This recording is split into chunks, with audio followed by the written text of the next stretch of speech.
পরিবারের যে বিষয়টা থাকে যে অভিভাবকরা অনেক সময় মনে করেন যে এটা আসলে সময় নষ্ট, কারণ আমরা কন্টিনিউয়াসলি জিপিএ 5 বা রেজাল্টের একটা প্রতিযোগিতার মধ্যে সবসময় থাকি, যে বিশ্বায়নের এই যুগে আমরা মনে করি যে এইটুকু মানেই কিন্তু আমরা অনেকটুকু সময় আসলে হয়তো পিছিয়ে পড়লাম। সেখানে বাবা মার ভূমিকাটা আসলে কেমন হওয়া উচিত? চমৎকার প্রশ্ন। এটা একটা সময় উপযোগী প্রশ্ন, যে আসলেই আমি আপনার সাথে একমত।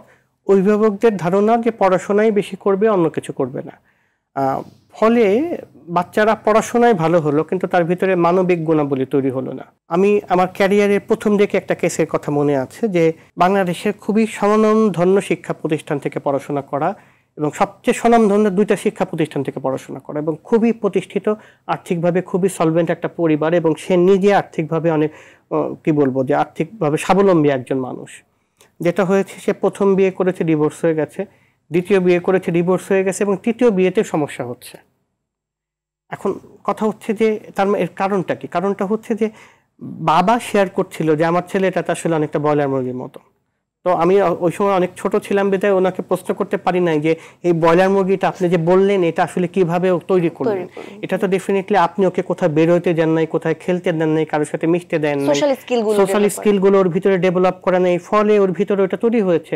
সে কি করেছে, তার কাছে মনে হয়েছে যে পড়াশোনার রেজাল্ট ভালো করলে সবাই প্রশংসা করে, সে রেজাল্ট ভালো করেছে, সে এইচএসসিতে ভালো রেজাল্ট করে বেস্ট ইউনিভার্সিটিতে চান্স পেয়েছে, সেখান থেকে ভালো রেজাল্ট করে আরেকটা ইউনিভার্সিটি থেকে আরেকটা বড় ডিগ্রি নিয়েছে, সে তাকে তো সবাই প্রশংসা করছে। তার ভিতরে ফিজিক্যালি সে হয়তো মানসিকভাবে গ্রো করেছে, কিন্তু সেটা মানসিকভাবে গ্রো করে নাই।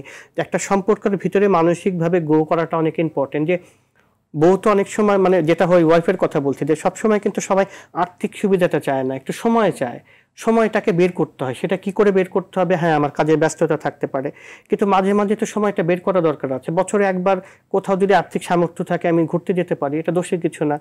মাসে একবার ভালো কোথাও বসে রেস্টুরেন্টে একদিন খেতে যেতে পারি, এটা দোষের কিছু না। এরকম যে ছোট ছোট বিষয়, যে তার ভালো লাগা মন্দ লাগার যে বিষয়গুলো, সেগুলো তো আমাদের জানা দরকার। কমিউনিকেশনটা অনেক ইম্পর্টেন্ট, যে কোয়ালিটি টাইমটাতে আমরা আসলে কোয়ালিটি টাইমটা ইম্পর্টেন্ট। যে এর ফলে কি হয়, যে পজিটিভ ইন্টারাকশন ডেভেলপ করে। বাবা মা যদি দেখে যে বাবা মার সাথে ভালো সম্পর্ক, সন্তানের ভিতরে সম্পর্ক নিয়ে একটা ইতিবাচক ধারণা তৈরি হয়। সন্তানের যদি ছোট যারা আছে তারা যদি দেখে যে আমার যারা ভাই বোন আছে, যারা ফুপা বা অন্য অন্য আত্মীয় স্বজন আছে, এক্সটেন্ডেড ফ্যামিলি, তাদের সাথে আমার পরিবারের ভালো সম্পর্ক, সে তখন অন্য সবার সাথে মিশতে সাহস পায়। মানে এগুলো কিন্তু একটার সাথে একটা লিঙ্ক। যে এক্সাম্পলটা দিলাম, যে আমি যদি আমার সন্তানকে বসিয়ে রাখি, কারোর সাথে খেলতে না দেই, বকে যাবে, নষ্ট হয়ে যাবে, এই চিন্তাটা করতে থাকে, হ্যাঁ চিন্তা করার কারণ আছে, কিন্তু কথা হচ্ছে যে আমি তো নিয়ন্ত্রিতভাবে তো এটাকে নিয়ন্ত্রণ করতে পারি। অর্থাৎ আমি দেখছি যে যেমন আমি তো বাচ্চাটাকে ছাদে নিয়ে যেতে পছন্দ করতেছি, আমি না পারলে আমার ওয়াইফ নিয়ে যাচ্ছে। কারণ হচ্ছে যে ছাদে পুরো অ্যাপার্টমেন্টে বাচ্চারা বিকেল বেলা এসে খেলাধুলা করে, অন্তত 8-10টা সমবয়সী বাচ্চার সাথে বাচ্চাটা খেলতে পারছে, দৌড়াদৌড়ি করছে।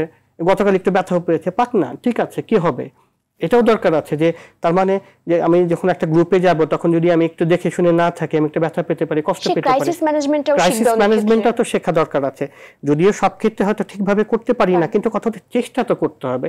তারপরে যখন আমরা দেখবো একটা সাকসেস আসতেছে, সেই জায়গাটা ইম্পর্টেন্ট। বাচ্চার ফার্স্ট হওয়াটা ইম্পর্টেন্ট হচ্ছে যে সে টিকে থাকতে পারতেছে কিনা ঠিক মতন।